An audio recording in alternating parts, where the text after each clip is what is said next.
Assalamualaikum warahmatullahi wabarakatuh. Ini merupakan bab yang terakhir, iaitu subtopik yang terakhir dalam bab 6.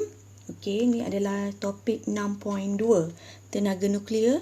Kalau masih ingat pembelajaran yang terakhir, iaitu ada 3 jenis tindak balas nuklear. Okey, tindak balas nukleus. Tindak balas nuklear iaitu ada rebutan radioaktif, yang orang gemuk jadi kurus tu, nanti boleh tengok balik. Yang kedua, pembelahan nukleus, yang buah tembikai daripada yang berat kita potong jadi yang ringan. Yang ingat lagi neutron, orang yang jahat tu dia bedil uranium. Itu proses dia. Lepas tu daripada satu neutron, bila dia bedil, dia pecah dua, krypton dengan boron, dan dia hasilkan 3 neutron yang lain. Okey. Itu pembelahan nukleus. Dan yang ketiga adalah pelakuran nukleus, yang 2 atom hidrogen tu yang berlaku dekat matahari tu, 2 atom hidrogen bergabung menjadi helium dan 1 neutron, dan juga membebaskan tenaga. Okey, tengok balik 3 jenis tindak balas nuklear yang kita dah belajar. Okey, hari ini kita teruskan lagi dengan topik muka surat. Ini kalau buku teks muka surat 213. Okey, tengok apa yang ada pada topik yang terakhir ni. Kita nak belajar macam mana penjanaan tenaga elektrik dalam reaktor nuklear. Sebagaimana yang kita tahu, tenaga nuklear juga boleh menjana kepada tenaga elektrik. Okey, jadi bagaimana cara dia untuk menjana tenaga elektrik? Salah satunya, inilah tempat dia. Kita panggil proses yang berlaku tenaga nuklear kita tukar kepada tenaga elektrik tu adalah dalam reaktor nuklear. Ini kita panggil reaktor nuklear. Okey, yang terdapat di India, di Jepun, di Amerika. Okey, ini dah wujud dah proses tenaga nuklear dijanakan kepada tenaga elektrik. Kalau di Malaysia masih dalam R&D lah, kajian yang terletak di Bangi tu. Okey, Rajah 6.2 menunjukkan sebuah reaktor nuklear. Apakah jenis tindak balas nuklear yang berlaku dalam reaktor nuklear bagi tujuan menjana elektrik? Jadi macam mana reaktor nuklear ni berlaku proses dia untuk menjanakan tenaga elektrik? Ini yang kita akan lihat nanti. Malaysia tidak mempunyai reaktor nuklear untuk penjanaan tenaga elektrik. Dia masih lagi dalam R&D lah. Okey, reaktor nuklear masih dalam penyelidikan, iaitu di Trigger Puspati. Inilah pihak yang terletak di Bangi tu, masih lagi menjalankan ujian berkaitan dengan bidang sains nuklear dan pendidikan. Okey, sekarang kita nak lihat macam mana proses kerja reaktor nuklear ni. Okey, muka surat 214. Okey, mari kita tengok, boleh rujuk. Okey. Rajah 6.12 menunjukkan struktur reaktor nuklear dan proses macam mana nak menjana tenaga elektrik di stesen jana kuasa nuklear. Boleh tengoklah video kalau nak lihat dengan lebih jelas. Okey, dia ada 5 cerita. Sebenarnya dia ada 6 cerita, tapi dia cerita 5 saja. Okey, kita mulakan dengan nombor 1. Okey, dalam reaktor nuklear ni, okey, dia ada satu bahagian yang nombor 1 ni yang terdiri daripada dinding konkrit yang tebal. Okey, kenapa perlu ada dinding konkrit yang tebal?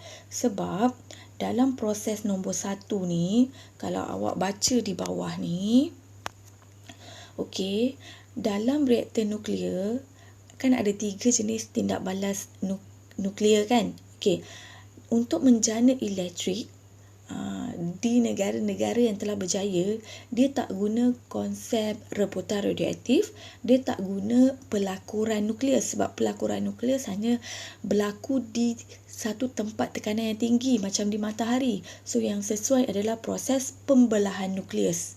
Jadi dalam reaktor nuklear ni, proses tindak balas nuklear yang kita wujudkan adalah pembelahan nukleus.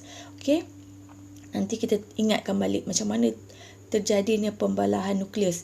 Apabila pembelahan nukleus ni, yang neutron tu dia membedil uranium 235, okey, dan dia menghasilkan krypton dan barium, barium, okey, dan juga menghasilkan 3 neutron yang lain, dan juga yang paling penting dia membebaskan tenaga haba yang sangat tinggi.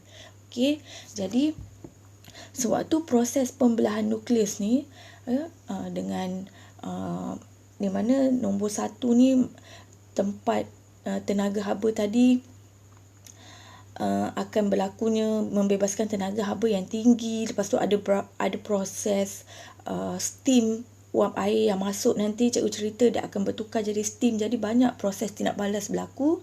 Jadi dia menggunakan dinding yang tebal supaya sinaran radioaktif yang berlaku waktu pembelahan nukleus tu tidak terbebas ke persekitaran. Sebab tu dia menggunakan dinding yang tebal supaya sinaran radioaktif tadi tak terbebas keluar. Okey. Dan apa yang berlaku dalam nombor 1 ni, yang berlaku adalah proses pembelahan nukleus uranium 235 dan tidak balas berantai menghasilkan tenaga haba.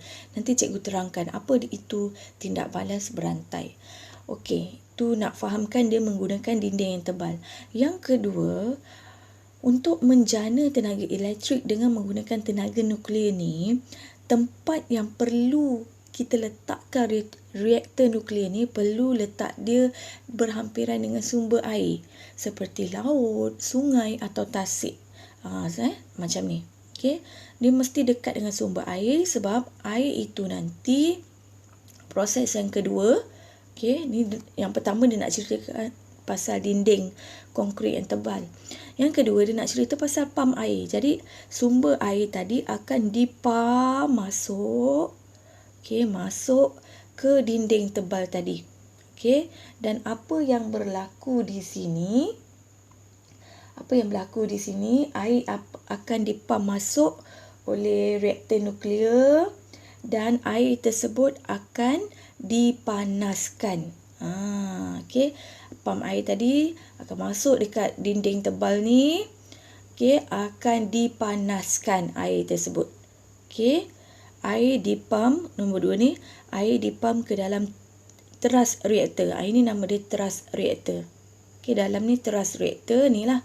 Ni teras reaktor. Dalam teras reaktor ni nanti cikgu akan ceritakan dia ada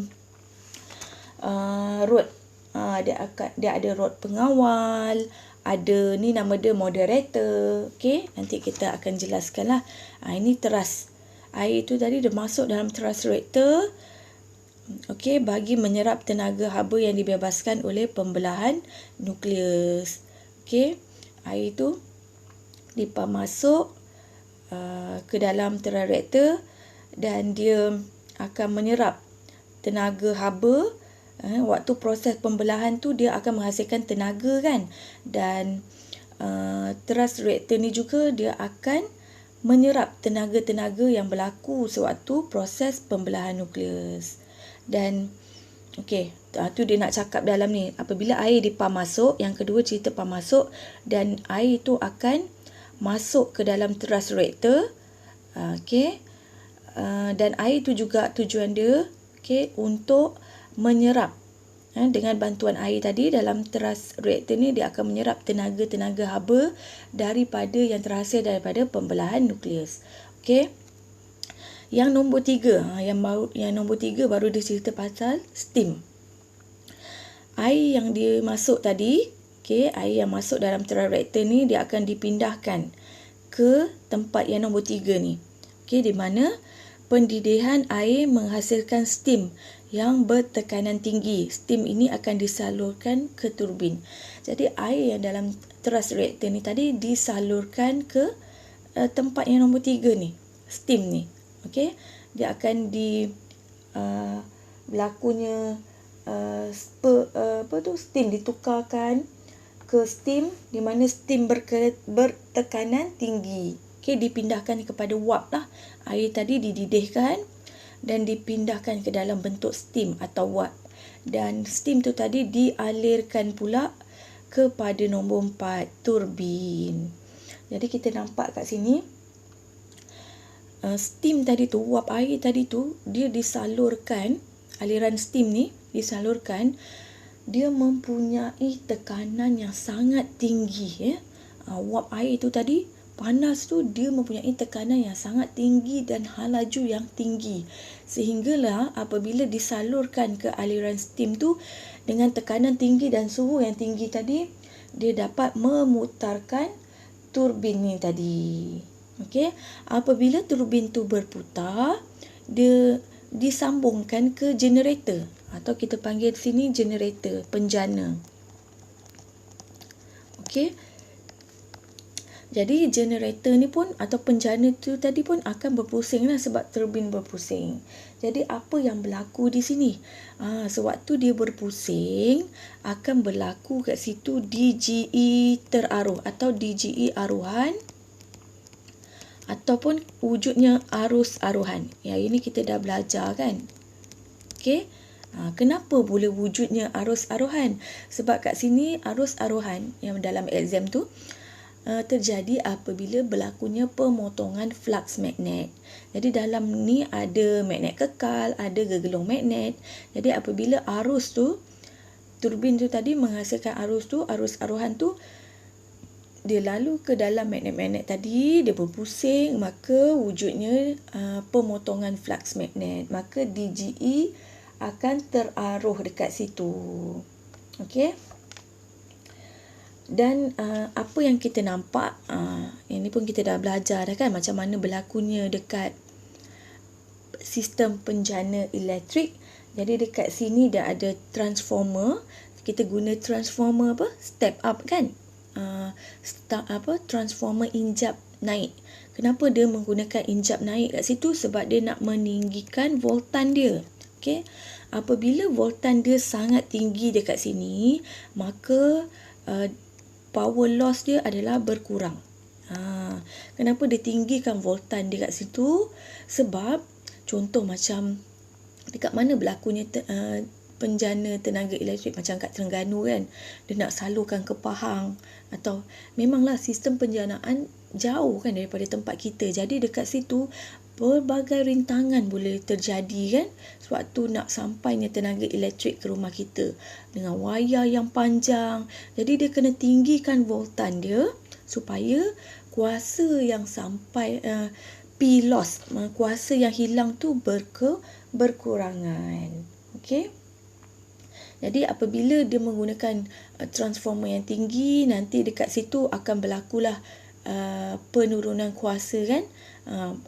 Transformer injak turun, dia akan kurangkan bekalan kuasa mengikut keperluan.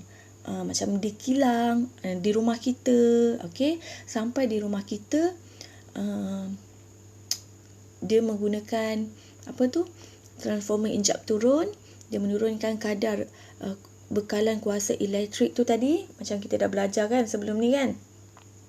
Kemudian dia menggunakan diode daripada arus ulang alik. Dia mula-mula dekat penjana tu dia menggunakan arus ulang alik, sampai di rumah kita bertukar kepada arus terus disebabkan perkakas elektrik kita tu ada diode.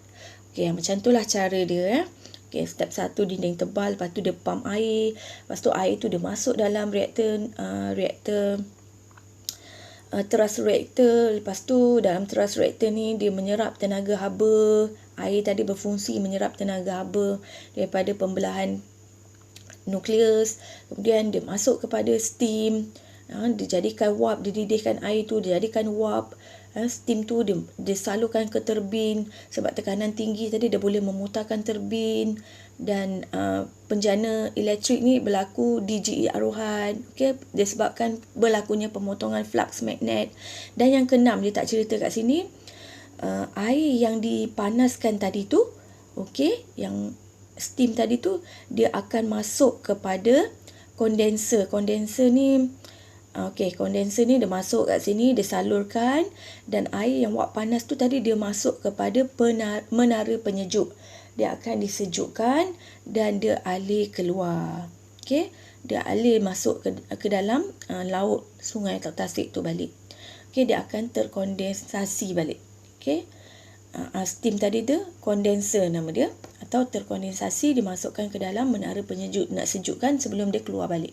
Cuma dekat sini walaupun dia suhu air tu tadi, walaupun dia berada di dalam menara penyejuk, tetapi suhu yang keluar tu lebih panas lah daripada yang masuk.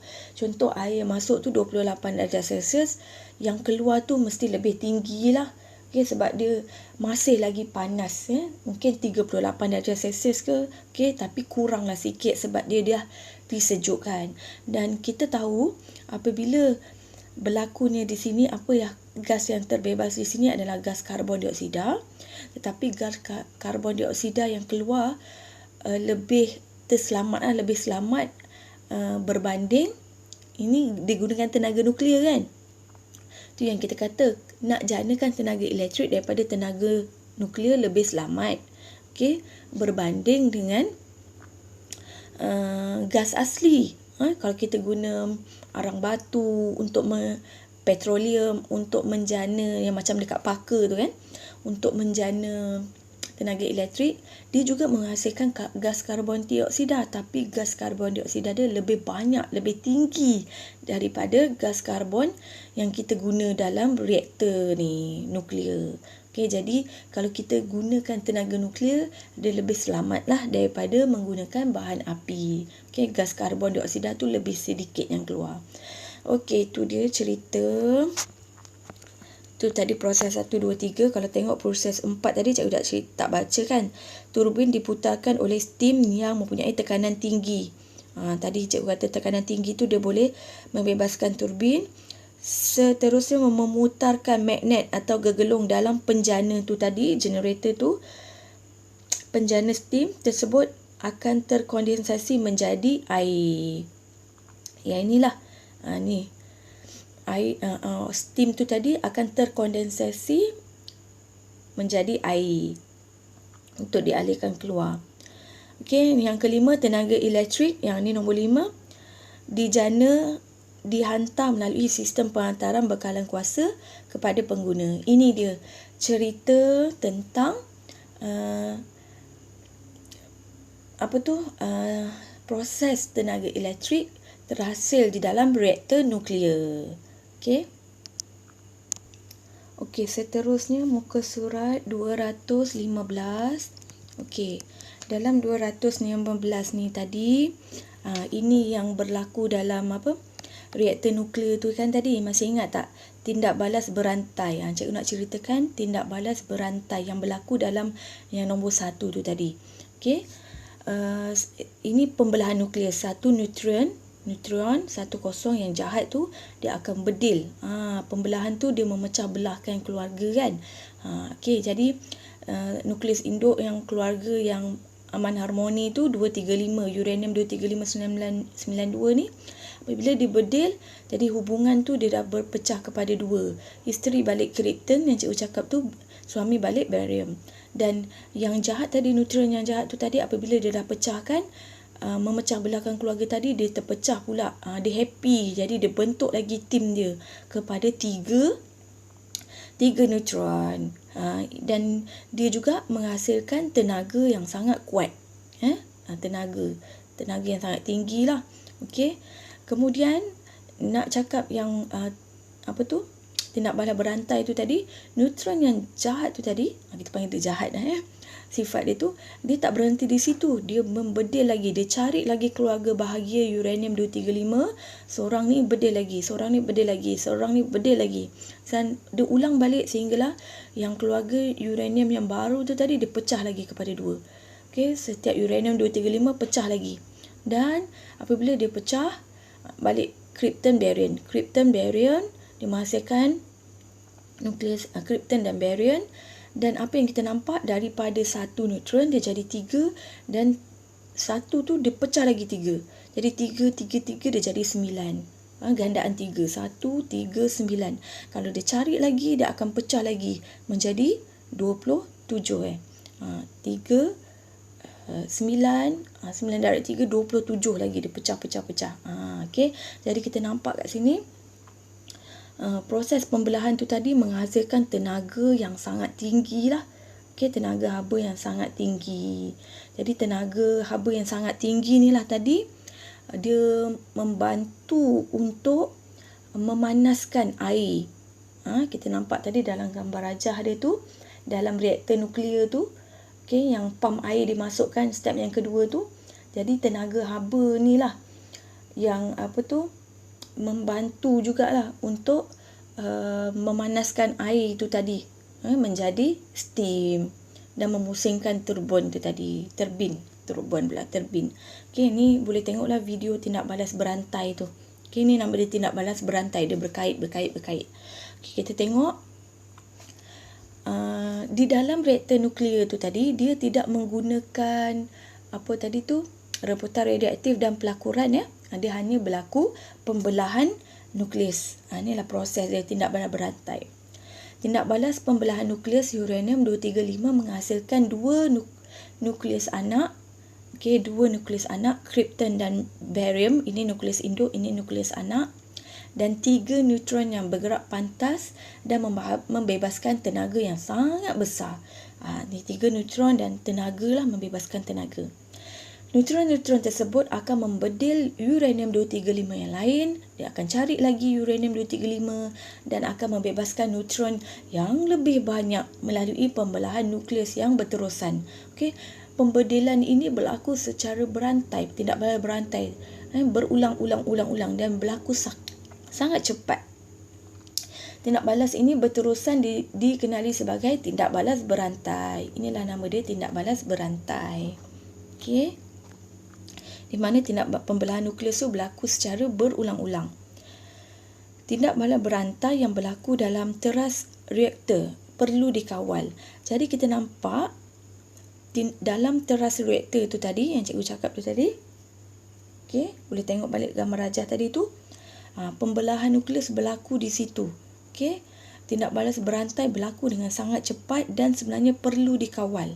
Ya, kalau kita tak kawal dia dengan baik, berlakulah perkara yang terjadi di negeri Jepun kan, Shinobank tempat dia Shinobank tu yang berlakunya bencana tu kan, di mana reaktor ni meletup sebab kita dalam teras reaktor tu dia ada ciri-ciri keselamatan dia. Mungkin ada kat situ tak berfungsi dengan baik. Dia ada rod pengawal dengan moderator tu, dia yang akan mengawal tindak balas berantai ni tadi supaya tidak berlaku dengan cepat. Okey, kalau tak terkawal dalam teras reaktor tu akan berlakulah perkara yang tidak diingini yang berlaku di Jepun tu kan. Yang kedua yang berlaku di Yuka apa nama tempat dia? Yukashima ke apa? Di Jepun lah. Nanti boleh Google lah. Yang berlaku tsunami. Yang tu pun tempat reaktor nuklear tu, yang berlakunya bencana alam tu, yang tu bukannya disebabkan reaktor nuklear tu, disebabkan bencana alam tu. Tsunami. Maka hentaman air tu menyebabkan reaktor nuklear tu musnah. Okey, dan meletup. Reaktor perlu mempunyai struktur binaan yang boleh menghalang kebocoran. Okey. Yang berlaku di Shinobank tu disebabkan oleh kebocoran sinaran radioaktif ke persekitaran. Okey. Jadi macam mana kita nak kawal teras reaktor ni tadi supaya tidak berlakunya perkara-perkara yang tidak diingini? Okey, step yang seterusnya tu, bagaimana kita nak mengkawal penghasilan tenaga supaya semasa tindak balas berantai tu dapat memastikan reaktor nuklear tu selamat. Okey, untuk menjanakan tenaga elektrik. Macam mana reaktor nuklear tu kita nak jamin dia dalam keadaan yang selamat? Okey, kita tengok kepada muka surat 216-nya. Okey, dalam 216 ni, dalam rajah 6.14 menunjukkan kawalan kadar tindak balas nuklear dan ciri-ciri keselamatan yang terdapat dalam reaktor nuklear. Ini yang daripada nombor 1 tadi kan, dinding tebal tu, apa yang ada di dalam dia. Untuk mengawal kadar tindak balas nuklear yang pembelahan tu tadi supaya tidak berlakunya tindak balas berantai yang sangat cepat. Okey, sebab makin banyak dia bedil, makin banyaklah tenaga yang terhasil. Kalau kita tak kawal kat situ dengan menggunakan alat-alat yang baik, maka suhu tu, tenaga tu tadi akan membekalkan suhu yang sangat tinggi dan berlaku kebocoran kat situ.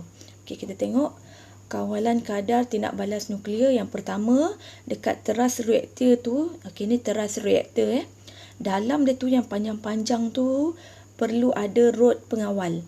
Okey, untuk apa rod pengawal ni? Okey, kan tindak balas pembelahan nuklear, okey, pembelahan kita panggil tu nukleus ke, pembelahan nukleus tu dia akan menghasilkan suhu yang sangat tinggi, suhu yang sangat tinggi, dan juga dia menghasilkan neutron yang banyak kan. Apabila dia bedil satu, dia jadi 3, bedil lagi dia jadi 9. Jadi banyak dekat situ neutron-neutron yang akan dihasilkan daripada petua berantai itu tadi, tindak balas berantai itu tadi. Jadi rod pengawal ni tujuan dia untuk menyerap, dia nak menyerap neutron-neutron yang berlebihan tu tadi. Sebab neutron yang banyak tu tadi, kalau kita tak kawal, dia akan bedil lagi. Okey. Jadi macam mana nak mengawal neutron yang terhasil tu tadi? Kita letakkan rod pengawal tu, mengawal kadar tindak balas dengan menyerap neutron yang berlebihan. Jadi kita turunkan rod pengawal tu, okey, yang diperbuat daripada boron dan kadmium. Rod pengawal tu daripada boron dan kadmium. Jadi tindak balas berantai tu susah kita nak kawal neutron dia, penghasilan neutronnya. Jadi kita menggunakan rod pengawal. Kita turunkan dia supaya dia neutron-neutron yang terhasil daripada petua berantai tu dapat diserap. Okey. Yang kedua, kita dalam teras reaktor ni juga kita menggunakan moderator. Kalau rod pengawal tujuan dia untuk menyerap neutron. Ni rod pengawal ni. Moderator ni pula tujuan dia untuk memperlahankan neutron yang bergerak pantas yang terhasil dari pembelahan nukleus yang berlaku. Okey. Jadi diperbuat daripada bahan seperti grafit dan juga air. Grafit tu macam karbon lah, macam pensel tekan kita tu, depan dia tu itu contoh grafit, karbon ke situ, dan air. Jadi maksudnya tindak balas berantai ni, dia neutron tu tadi bercerita tentang neutron jugalah. Dia bergerak dengan sangat cepat. Dia nak membedil uranium 235 tu jadi. Jadi macam mana kita nak mengkawal? Dia nak kawal pergerakan neutron untuk membedil tu tadi. Dia meletakkan moderator di mana dia perbuat daripada air. Jadi apabila contohnya dalam air, lepas tu neutron tu nak bergerak, jadi dia jadi perlahan dah kan. Satu objek yang bergerak dalam air, dia jadi perlahan. Jadi sebab itulah moderator ni dia perbuat daripada bahan grafit ataupun air supaya dia nak memperlahankan proses pergerakan neutron tu tadi. Okey, dia menggalakkan bedil. Okey, dia menggalakkan sebab daripada situlah akan menghasilkan tenaga, dan tenaga itulah membantu kita untuk menukarkan air tadi kepada wap air. Okey, tenaga tu yang kita nak gunakan. Jadi penting juga tenaga tu. Jadi penting juga neutron tu membedil uranium, tetapi kita nak kawal dia supaya tidak begitu sangat cepat. Kita letakkan moderator kat situ. Kita perlahankan neutron tu. Okey, pergerakan neutron tu. Okey, rod pengawal adalah untuk menyerap neutron yang berlebihan, dan moderator untuk mengawal pergerakan neutron tu supaya tidak berlaku proses tindak balas berantai tu tadi tidak berlaku dengan begitu pantas. Okey. Dan kalau kita nampak di situ juga ada rod uranium. Okey. Rod uranium tu disusun dengan susunan yang paling kecil. Kecil-kecil dia susun kat situ, dan dia ni sebagai sumber utama lah, bahan api utama. Okey, rod uranium tu bahan api utama dalam reaktor, sebab bahan api tu dia membantu neutron tu bahan api tu juga dia membantu neutron untuk membedil uranium bagi menghasilkan tenaga nuklear. Jadi rod uranium tu sebagai bahan api lah. Okey, digunakan sebagai bahan api untuk apa? Bahan api tadi untuk menghasilkan tenaga nuklear. Okey, macam mana tenaga nuklear tu terhasil? Daripada dia membantulah, bahan api tu dia membantu uranium untuk membantu neutron untuk membedil uranium supaya dia menghasilkan tenaga nuklear. Tenaga nuklear tu tadi yang dihasilkan daripada kita namakan tu, yang bedil tu kita namakan dia tindak balas pembelahan nukleus. Okey, dia sebagai bahan api. Itu dia cara yang sebelah sini tu dia menceritakan tentang macam mana nak mengawal kadar tindak balas nukleus, dan yang sebelah kanan tu dia menceritakan tentang ciri-ciri keselamatan. Ciri-ciri keselamatan dia menggunakan air sebagai ejen penyejuk. Okey, ni ciri-ciri keselamatan dia lah. Okey, kita menggunakan air di situ untuk di dalam dalam wap tu kan, yang nak jadi steam tu, dia menggunakan air sebagai ejen penyejuk, menyerap tenaga haba daripada tindak balas berantai untuk menghasilkan steam, mengawal suhu reaktor. Okey, dia sebagai ejen penyejuk untuk mengawal suhu dan tekanan tinggi tu tadi, air tu tadi sebagai ejen penyejuk.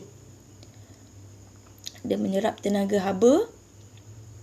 Okey, air tu tadi macam mana dia nak jadi ejen penyejuk tu? Dia menyerap haba tu tadi. Okey, tenaga haba tu daripada tindak balas tadi tu untuk menghasilkan steam. Okey, jadi air tu, air panas tu dia nak tukar kepada steam, disejukkan dekat situ. Okey, dinding konkrit. Ciri-ciri keselamatan yang seterusnya, kita kena guna dinding konkrit yang tebal lah untuk menghalang sinaran radioaktif terlepas kepada persekitaran. Okey, ini dia macam mana kita nak kawal tindak balas dan ciri-ciri keselamatan dia. Seterusnya, okey, muka surat 216 juga. Apa yang ada di sini dia menceritakan penggunaan tenaga nuklear sebagai kita masih di Malaysia ni masih lagi R&D, ada peringkat penyelidikan di mana tenaga nuklear tu kita nak menggantikan bahan api tu untuk menjadi tenaga elektrik. Sebab sebagaimana yang kita tahu, mungkin ada yang mengatakan tahun 2060 okey, di dunia ni kan kita menggunakan arang batu, tenaga hidro dan bahan api kan untuk menjana tenaga elektrik, dan dijangka pada tahun 2060 bahan api ni akan habis digunakan untuk menjana tenaga elektrik. Okey, jadi di Malaysia tenaga elektrik dijana menggunakan sumber arang batu, gas asli dan air. Air juga sebagai salah satu contoh macam mana kita nak wujudkan tenaga elektrik. Okey, seperti di empangan hidrobakun di Sarawak. Kalau di Terengganu di Kenyir, kalau bahan api dipaka tu menggunakan petroleum dan gas asli. Okey, gambar rajah 6.3 ni, gambar rajah ni merupakan empangan kedua terbesar di Asia yang digunakan untuk menjana tenaga elektrik. Namun negara seperti Amerika, Jepun, Perancis, India dan China, negara-negara ni dah maju digunakan tenaga nuklear bagi menjana tenaga elektrik.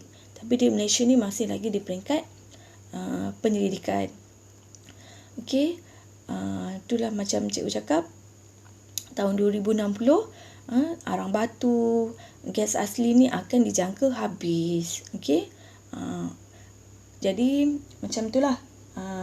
Kita boleh kaji kat sini macam mana tenaga nuklear tu kini merupakan sumber alternatif untuk menjana kuasa elektrik bagi menampung permintaan tenaga yang semakin meningkat.